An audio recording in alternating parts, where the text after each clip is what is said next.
عايز اقول لك على طريقه سهله وبسيطه تختار بيها العربيه المناسبه ليك قبل ما تختار عربيه ما تنفعكش.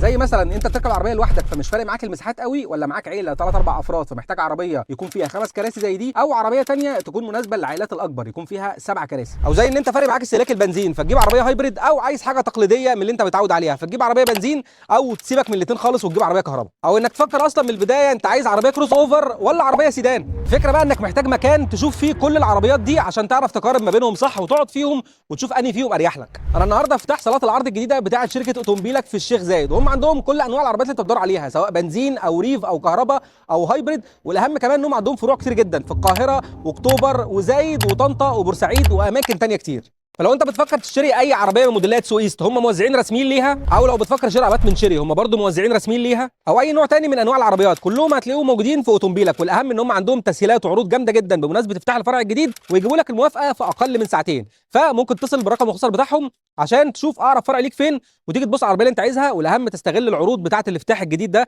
عشان تاخد عربيه بسعر حلو جدا ايا كان العربيه دي هي ايه.